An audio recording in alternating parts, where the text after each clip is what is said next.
Una paradoja es una idea opuesta a lo que se considera verdadero, una proposición aparentemente verdadera que conlleva una contradicción a la lógica o al sentido común. Al final no se considera relevante si son verdaderas o erróneas, lo valioso es el proceso mental que inspiran a los humanos en aras de comprobarlas o desmentirlas. Dicho de otra forma, la genialidad de las paradojas es que son un poderoso estímulo para la reflexión. Les dejo una lista con las 10 mejores paradojas que existen, en base a su historia, su impacto y el gran motor reflexivo que provocan en nuestro cerebro. 10. La paradoja de la serpiente. La paradoja de la serpiente es una paradoja de tipo condicional basada en una suposición. Dice así: si una serpiente empieza a comerse su cola y acaba comiéndose absolutamente todo su cuerpo, ¿dónde estaría la serpiente, si está dentro de su estómago, que a su vez está dentro de ella? 9. ¿El huevo o la gallina? ¿Proviene de la expresión que fue primero, el huevo o la gallina? Ya que las gallinas ponen huevos y de ellos provienen los pollos. Esta expresión llena de ambigüedad condujo a filósofos antiguos cuestionar cómo se originó la vida y el universo. En el habla popular, el referirse a la cuestión el huevo o la gallina hace hincapié en la inutilidad de preguntarse quién fue primero, es un círculo vicioso. Es en esta forma de ver el problema en que yace la naturaleza fundamental de la cuestión, ya que la respuesta literal es un tanto obvia. La comunidad científica puso fin a este debate cuando Charles Darwin expuso su teoría de la evolución. En realidad, la paradoja del huevo y la gallina es errónea desde sus inicios, ya que en el planteamiento que acompaña a la pregunta se asume que todo huevo del que nace una gallina ha sido puesto por una gallina. Pero esto es como si afirmáramos que el primer Homo sapiens nació de otro Homo sapiens, o que uno nace de sí mismo. Lo cual no es cierto. Así como tampoco es cierto que las gallinas se originaron de las gallinas. Lo que sí es cierto es que las gallinas tuvieron que nacer de un huevo. Por lo que la primera gallina nació de un huevo, pero, puesto por otro animal anterior a la gallina. Es la evolución la que explica esta antigua paradoja. 8. El cuadro perdido. No es tanto una paradoja en sí, sino una ilusión óptica, pero el uso que se le ha dado sí que es paradójico, sobre todo en clases de matemáticas, para ayudar a los estudiantes a razonar sobre las figuras geométricas. Está compuesta de 4 piezas de rompecabezas que forman 2 triángulos de base 13 y altura 5, formados por las mismas piezas, aunque uno aparenta tener un agujero de un cuadrado de lado que aparece y desaparece. La pieza roja es un triángulo rectángulo de base 8 y altura 3 y, por tanto, su área es 12. La pieza azul es también un triángulo rectángulo, de base 5 y altura 2 y, por tanto, su área es de 5. La pieza verde es un rectángulo de base 5 y altura 2 al que le falta un rectángulo de 2 por 1, su área es 8. La pieza amarilla es, también, un rectángulo de base 5 y altura 2 al que le falta un rectángulo de 3 por 1, su área es 7. Las 4 figuras, amarilla, roja, azul y verde, ocupan un área total de 32. Pero el triángulo tiene 13 de base por 5 de altura, lo que supone un área de 32, 5. La paradoja tiene una explicación simple. La figura presentada como un triángulo no lo es en realidad, debido a que tiene 4 lados, y no los 3 propios del triángulo. La falsa hipotenusa no está formada por una línea recta, sino por 2 con inclinaciones ligeramente distintas que son tan discretas que no son percibidas a simple vista. 7. La paradoja de Abilene. Se da cuando los límites de una situación particular presionan a un grupo de personas para actuar de una forma que es opuesta a sus deseos individuales. El fenómeno ocurre cuando un grupo continúa con actividades desacertadas que ningún miembro de tal grupo quiere, porque ningún miembro está dispuesto a expresar objeciones. La paradoja fue observada por el experto en administración Henry B. Harvey en su libro de 1988 de Abilene Paradox and Other Meditations on Management. La denominación de la paradoja viene de una anécdota citada por este para explicar el fenómeno. Una calurosa tarde en Coleman, una familia compuesta por suegros y un matrimonio está jugando al dominó cómodamente a la sombra de un pórtico. Cuando el suegro propone hacer un viaje a Abilene, ciudad situada a 80 kilómetros, la mujer dice: suena como una gran idea, pese a tener reservas porque el viaje sería caluroso y largo, pensando que sus preferencias no comulgan con las del resto del grupo. Su marido dice: a mí me parece bien. Solo espero que tu mamá tenga ganas de ir. La suegra después dice: por supuesto que quiero ir. Hace mucho que no voy a Abilene. El viaje es caluroso, polvoriento y largo. Cuando llegan a una cafetería, la comida es mala y vuelven agotados después de 4 horas. Uno de ellos, con mala intención, dice: Fue un gran viaje, ¿no? La suegra responde que, de hecho, hubiera preferido quedarse en casa, pero decidió seguirlos solo porque los otros tres estaban muy entusiasmados. El marido dice: no me sorprende. Solo fui para satisfacer al resto de ustedes. La mujer dice: solo fui para que estuviesen felices. Tendría que estar loca para desear salir con el calor que hace. El suegro después refiere que lo había sugerido únicamente porque le pareció que los demás podrían estar aburridos. El grupo se queda perplejo por haber decidido hacer en común un viaje que nadie entre ellos quería hacer. Cada cual hubiera preferido estar sentado cómodamente, pero no lo admitieron entonces, cuando todavía tenían tiempo para disfrutar de la tarde. El fenómeno es una forma de pensamiento de grupo. Se explica por teorías de conformidad de la psicología cognitiva social que sugieren que la especie humana suele sentirse desanimada para actuar en contra de la tendencia del resto del grupo. Del mismo modo, en psicología social se estudia qué motivos ocultos y señales indirectas yacen tras los actos y afirmaciones externos de la gente, frecuentemente porque existen determinados frenos sociales que impiden a los individuos expresar abiertamente sus sentimientos o seguir sus inclinaciones. 6. La paradoja de Monty Hall. El problema de Monty Hall es un problema matemático de probabilidad basado en el concurso televisivo estadounidense Let's Make a Deal. Fue bautizado con el nombre del presentador de dicho concurso, Monty Hall. Se ofrece un concurso cuya mecánica es la siguiente. Al concursante se le ofrece la posibilidad de escoger entre 3 puertas. Tras una de ellas se encuentra un coche, y tras las otras 2 hay una cabra. El concursante gana el premio que se oculta detrás de la puerta que escoja. Después de que el concursante escoja una puerta, el presentador abre una de las otras 2 puertas, mostrando una cabra. Siempre puede hacerlo ya que incluso si el concursante ha escogido una cabra, queda otra entre las puertas que ha descartado y el presentador conoce lo que hay detrás de cada puerta. Entonces, ofrece al concursante la posibilidad de cambiar su elección inicial y escoger la otra puerta que descartó originalmente, que continúa cerrada. La pregunta oportuna es: ¿debe hacerlo o no? Esta solución se basa en 3 suposiciones básicas. Que el presentador siempre abre una puerta, que la escoge entre las restantes después de que el concursante escoja la suya y que tras ella siempre hay una cabra. La probabilidad de que el concursante escoja en su primera oportunidad la puerta que oculta el coche es de 1/3, por lo que la probabilidad de que el coche se encuentre en una de las puertas que no ha escogido es de 2/3. ¿Qué cambia cuando el presentador muestra una cabra tras una de las otras 2 puertas? Una suposición errónea es que, una vez solo queden 2 puertas, ambas tienen la misma probabilidad, un 50%, de contener el coche. Es errónea ya que el presentador abre la puerta después de la elección del jugador. Esto es, la elección del jugador afecta a la puerta que abre el presentador. No es un suceso aleatorio. Si el jugador escoge en su primera opción la puerta que contiene el coche, con una probabilidad de 1/3, entonces el presentador puede abrir cualquiera de las 2 puertas. Además, el jugador pierde el coche si cambia cuando se le ofrece la oportunidad. Pero, si el jugador escoge una cabra en su primera opción, con una probabilidad de 2/3, el presentador solo tiene la opción de abrir una puerta, y esta es la única puerta restante que contiene una cabra. En ese caso, la puerta restante tiene que contener el coche, por lo que cambiándolo gana. En resumen, si mantiene su elección original gana si escogió originalmente el coche, con probabilidad de 1/3, mientras que si cambia, gana si escogió originalmente una de las 2 cabras, con probabilidad de 2/3. Por lo tanto, el concursante debe cambiar su elección si quiere maximizar la probabilidad de ganar el coche. ¿Por qué? Porque lo que muestra el presentador no afecta a tu elección original, sino solo a la otra puerta no escogida. Una vez que se abre una puerta y se muestra la cabra, esa puerta tiene una probabilidad igual a 0 de contener un coche, por lo que deja de tenerse en cuenta. Si el conjunto de 2 puertas tenía una probabilidad de 2/3 de contener el coche, entonces, si una tiene una probabilidad de 0, la otra debe tener una probabilidad de 2/3. La elección consiste en preguntarte si prefieres seguir con tu puerta original o escoger las otras 2 puertas. La probabilidad de 2/3 se traspasa a la otra puerta no escogida, en lugar de dividirse entre las 2 puertas restantes, porque en ningún caso puede el presentador abrir la puerta escogida inicialmente. 5. El dilema del prisionero. El dilema del prisionero es un problema fundamental de la teoría de juegos que muestra que 2 personas pueden no cooperar incluso si el interés final es mutuo.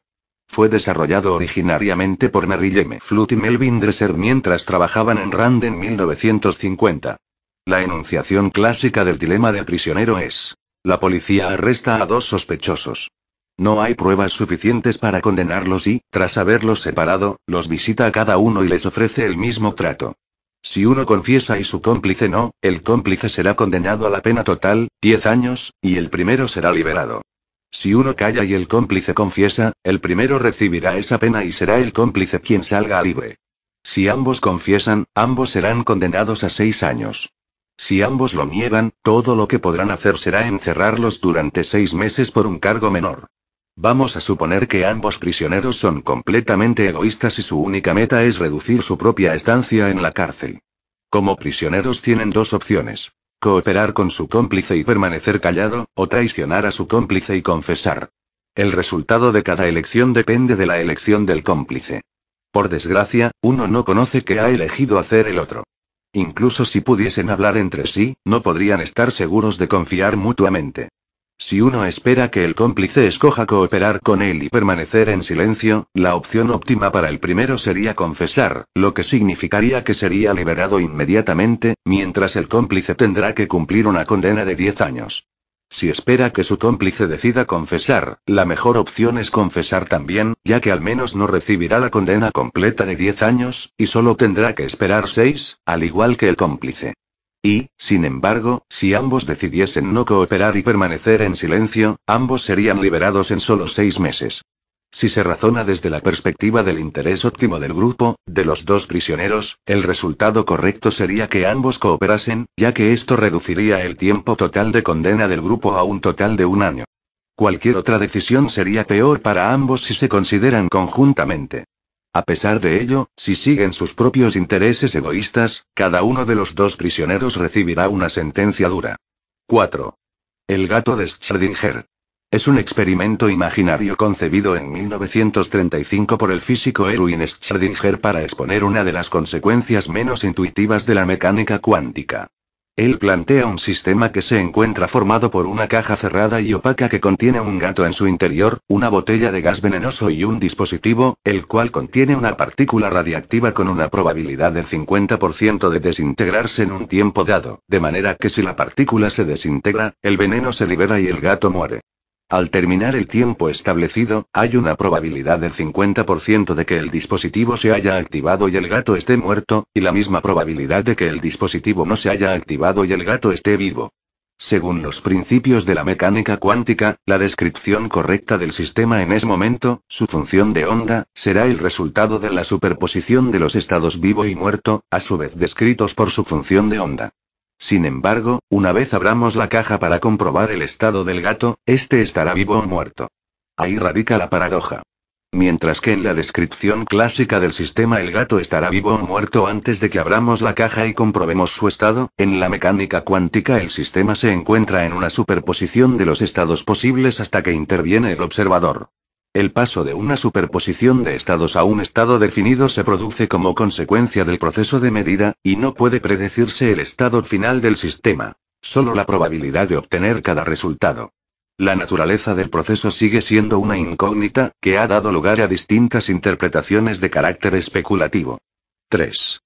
La cinta de Möbius. Aparenta ser un objeto de 3 dimensiones, pero no es así. Es una superficie con una sola cara y un solo borde. Tiene la propiedad matemática de ser un objeto no orientable. También es una superficie reglada. Fue descubierta en forma independiente por los matemáticos alemanes August Ferdinand Möbius y Johann Benedict Listing en 1858. La cinta de Möbius posee las siguientes propiedades. Es una superficie que solo posee una cara.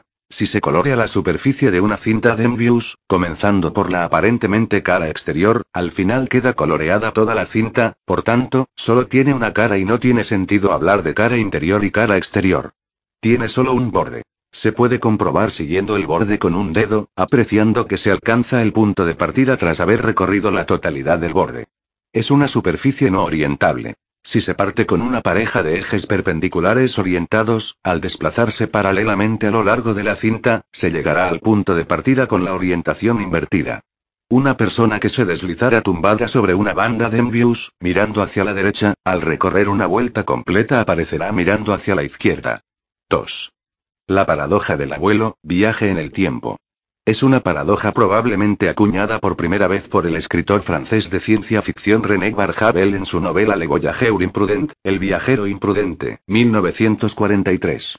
Se parte del supuesto que una persona realiza un viaje a través del tiempo y mata al padre biológico de su padre/madre biológico, o sea, su abuelo, antes de que éste conozca a la abuela del viajero y puedan concebir. Entonces, el padre/madre del viajero, y por extensión, ese viajero, nunca habrá sido concebido, de tal manera que no habrá podido viajar en el tiempo. Al no viajar al pasado, su abuelo entonces no es asesinado, por lo que el hipotético viajero sí es concebido. Entonces sí puede viajar al pasado y asesinar a su abuelo, pero no sería concebido, y así indefinidamente. Unos utilizan esta paradoja para evidenciar que los viajes en el tiempo son imposibles, mientras que otros la utilizan para apoyar la existencia de universos paralelos. 1. La paradoja de los gemelos. La paradoja de los gemelos, o paradoja de los relojes, es un experimento mental que analiza la distinta percepción del tiempo entre dos observadores con diferentes estados de movimiento. Esta paradoja fue propuesta por Einstein al desarrollar lo que hoy se conoce como la relatividad especial. Dicha teoría postula que la medida del tiempo no es absoluta, y que, dados dos observadores, el tiempo medido entre dos eventos por estos observadores, en general, no coincide, sino que la diferente medida de tiempos depende del estado de movimiento relativo entre ellos. Así, en la teoría de la relatividad, las medidas de tiempo y espacio son relativas, y no absolutas, ya que dependen del estado de movimiento del observador. En ese contexto es en el que se plantea la paradoja. En la formulación más habitual se toma como protagonistas a dos gemelos, de ahí el nombre. El primero de ellos hace un largo viaje a una estrella en una nave espacial a velocidades cercanas a la velocidad de la luz. El otro gemelo se queda en la Tierra. A la vuelta, el gemelo viajero es más joven que el gemelo terrestre. De acuerdo con la teoría especial de la relatividad, y según su predicción de la dilatación del tiempo, el gemelo que se queda en la Tierra envejecerá más que el gemelo que viaja por el espacio a gran velocidad porque el tiempo propio del gemelo de la nave espacial va más lento que el tiempo del que permanece en la Tierra y, por tanto, el de la Tierra envejece más rápido que su hermano. Pero la paradoja surge cuando se hace la siguiente observación. Visto desde la perspectiva del gemelo que va dentro de la nave, el que se está alejando, en realidad, es el gemelo en la Tierra y por tanto, cabría esperar que, de acuerdo con los cálculos de este gemelo, su hermano en la Tierra fuese quien tendría que envejecer menos por moverse respecto de él a velocidades cercanas a la de la luz. Esto es, el gemelo de la nave es quien tendría que envejecer más rápido. La paradoja quedaría dilucidada si se pudiese precisar quién envejece más rápido realmente y qué hay de erróneo en la suposición de que, de acuerdo con los cálculos del gemelo de la nave, es el gemelo terrestre quien envejece menos. A Einstein le costó aclarar esta paradoja unos cuantos años, hasta que formuló la relatividad general y demostró que, ciertamente, es el gemelo de la Tierra quien envejece más rápido. Para esto fue necesario realizar los cálculos desde el punto de vista del gemelo que permanece en la Tierra y desde el punto de vista del gemelo viajero, y ver que las estimaciones de tiempo transcurrido coinciden examinadas desde ambos puntos de vista. Consiste en preguntarte si prefieres seguir con tu puerta original o escoger las otras dos puertas. La probabilidad de 2/3 se traspasa a la otra puerta no escogida, en lugar de dividirse entre las dos puertas restantes, porque en ningún caso puede el presentador abrir la puerta escogida inicialmente. 5. El dilema del prisionero. El dilema del prisionero es un problema fundamental de la teoría de juegos que muestra que dos personas pueden no cooperar incluso si el interés final es mutuo. Fue desarrollado originariamente por Merrill M. Flood y Melvin Dresser mientras trabajaban en RAND en 1950. La enunciación clásica del dilema del prisionero es: la policía arresta a dos sospechosos. No hay pruebas suficientes para condenarlos y, tras haberlos separado, los visita a cada uno y les ofrece el mismo trato. Si uno confiesa y su cómplice no, el cómplice será condenado a la pena total, 10 años, y el primero será liberado. Si uno calla y el cómplice confiesa, el primero recibirá esa pena y será el cómplice quien salga libre. Si ambos confiesan, ambos serán condenados a 6 años.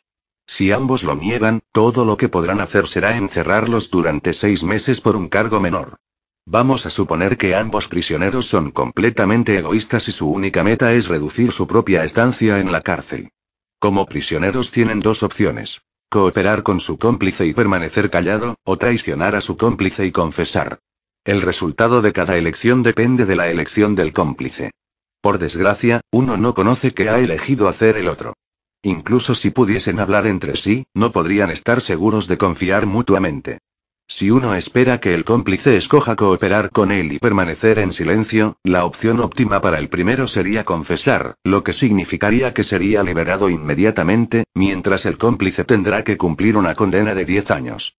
Si espera que su cómplice decida confesar, la mejor opción es confesar también, ya que al menos no recibirá la condena completa de 10 años, y solo tendrá que esperar 6, al igual que el cómplice.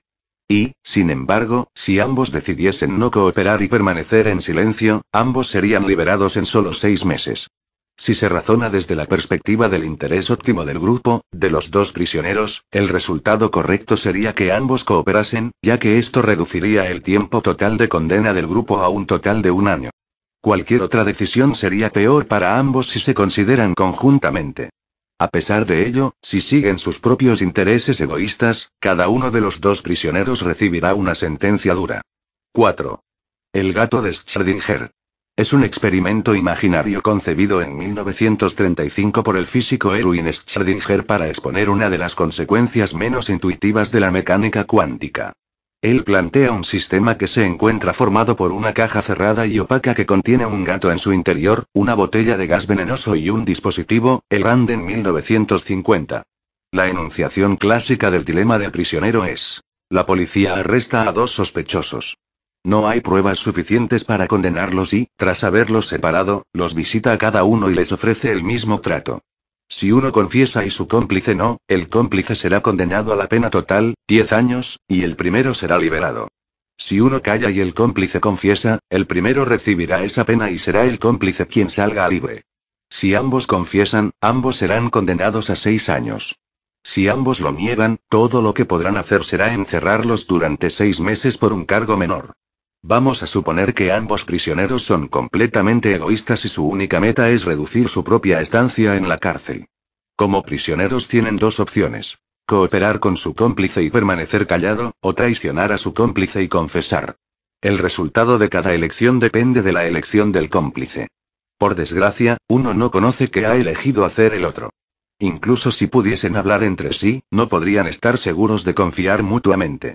Si uno espera que el cómplice escoja cooperar con él y permanecer en silencio, la opción óptima para el primero sería confesar, lo que significaría que sería liberado inmediatamente, mientras el cómplice tendrá que cumplir una condena de 10 años. Si espera que su cómplice decida confesar, la mejor opción es confesar también, ya que al menos no recibirá la condena completa de 10 años, y solo tendrá que esperar 6, al igual que el cómplice. Y, sin embargo, si ambos decidiesen no cooperar y permanecer en silencio, ambos serían liberados en solo 6 meses.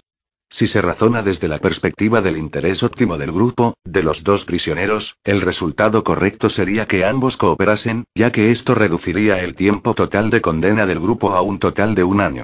Cualquier otra decisión sería peor para ambos si se consideran conjuntamente. A pesar de ello, si siguen sus propios intereses egoístas, cada uno de los dos prisioneros recibirá una sentencia dura. 4. El gato de Schrödinger. Es un experimento imaginario concebido en 1935 por el físico Erwin Schrödinger para exponer una de las consecuencias menos intuitivas de la mecánica cuántica. Él plantea un sistema que se encuentra formado por una caja cerrada y opaca que contiene un gato en su interior, una botella de gas venenoso y un dispositivo, el cual contiene una partícula radiactiva con una probabilidad del 50% de desintegrarse en un tiempo dado, de manera que si la partícula se desintegra, el veneno se libera y el gato muere. Al terminar el tiempo establecido, hay una probabilidad del 50% de que el dispositivo se haya activado y el gato esté muerto, y la misma probabilidad de que el dispositivo no se haya activado y el gato esté vivo.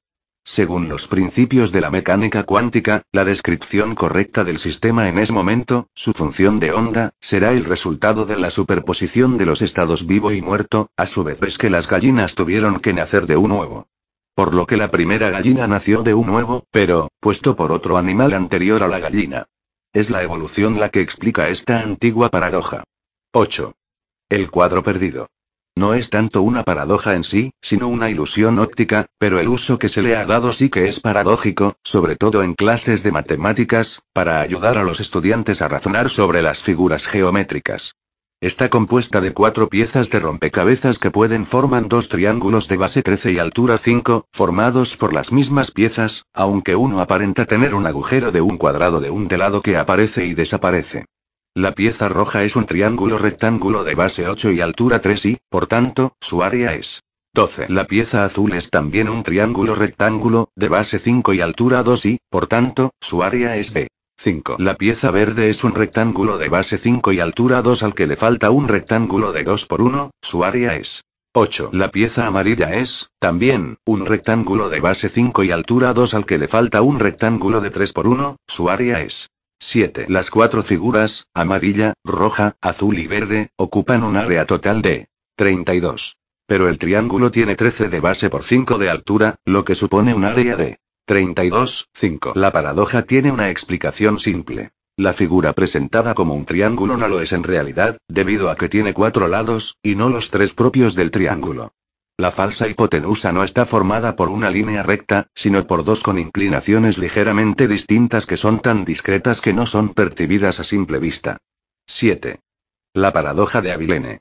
Se da cuando los límites de una situación particular presionan a un grupo de personas para actuar de una forma que es opuesta a sus deseos individuales.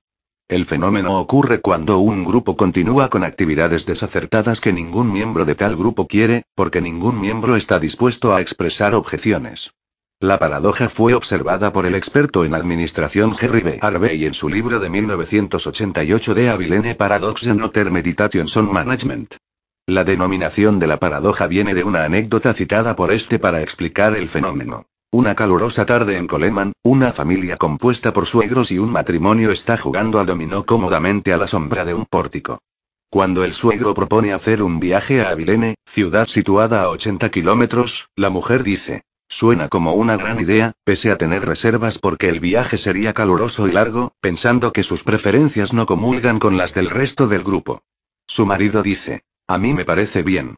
Solo espero que tu mamá tenga ganas de ir. La suegra después dice: por supuesto que quiero ir. Hace mucho que no voy a Abilene. El viaje es caluroso, polvoriento y largo.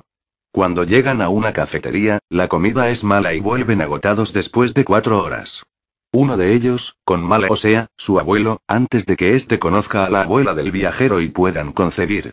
Entonces, el padre barra madre del viajero, y por extensión, ese viajero, nunca habrá sido concebido, de tal manera que no habrá podido viajar en el tiempo. Al no viajar al pasado, su abuelo entonces no es asesinado, por lo que el hipotético viajero sí es concebido. Entonces sí puede viajar al pasado y asesinar a su abuelo, pero no sería concebido, y así indefinidamente.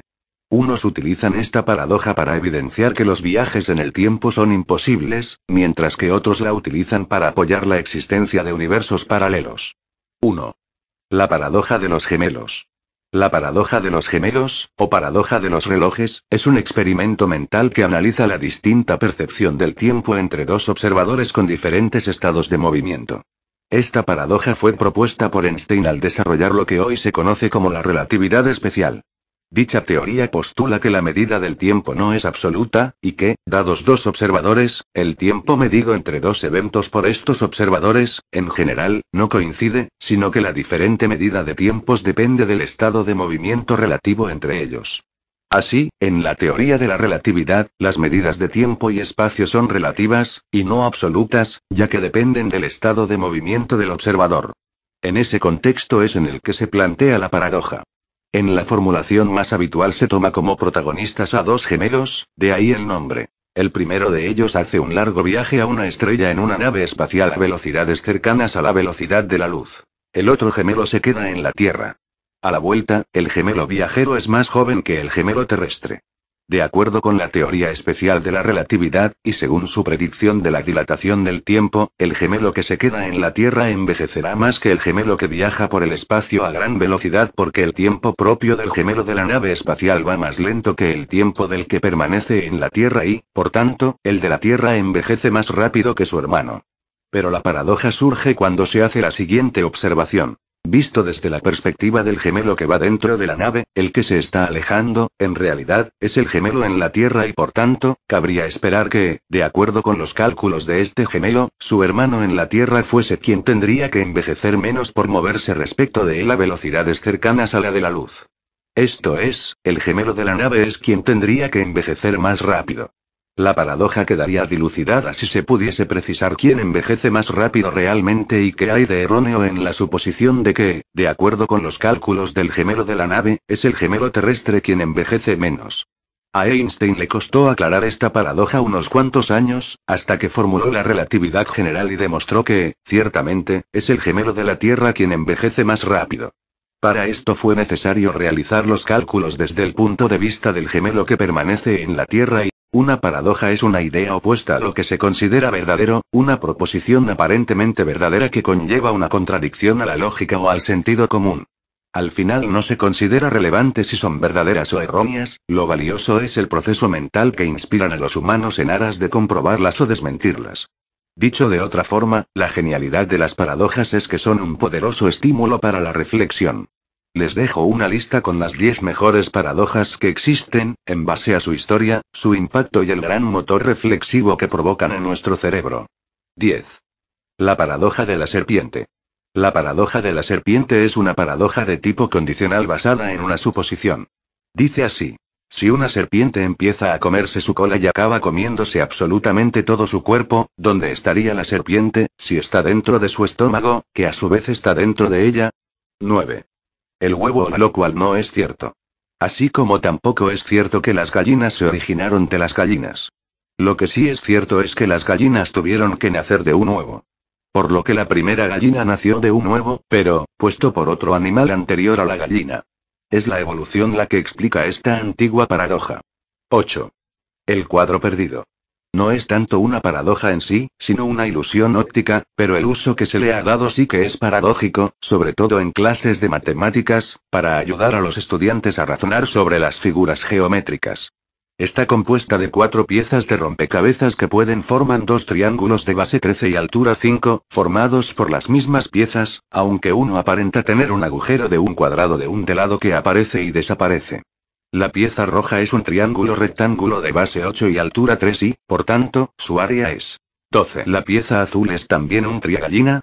Proviene de la expresión que fue primero, el huevo o la gallina, ya que las gallinas ponen huevos y de ellos provienen los pollos. Esta expresión llena de ambigüedad condujo a filósofos antiguos cuestionar cómo se originó la vida y el universo. En el habla popular, el referirse a la cuestión el huevo o la gallina hace hincapié en la inutilidad de preguntarse quién fue primero, es un círculo vicioso. Es en esta forma de ver el problema en que yace la naturaleza fundamental de la cuestión, ya que la respuesta literal es un tanto obvia. La comunidad científica puso fin a este debate cuando Charles Darwin expuso su teoría de la evolución. En realidad, la paradoja del huevo y la gallina es errónea desde sus inicios, ya que en el planteamiento que acompaña a la pregunta se asume que todo huevo del que nace una gallina ha sido puesto por una gallina. Pero esto es como si afirmáramos que el primer Homo sapiens nació de otro Homo sapiens, o que uno nace de sí mismo.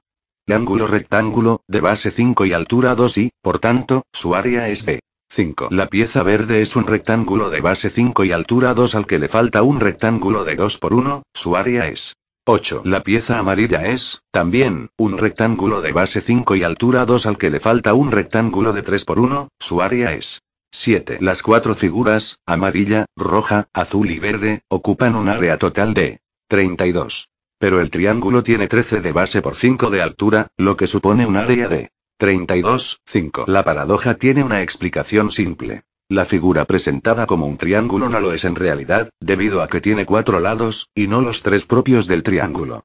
La falsa hipotenusa no está formada por una línea recta, sino por 2 con inclinaciones ligeramente distintas que son tan discretas que no son percibidas a simple vista.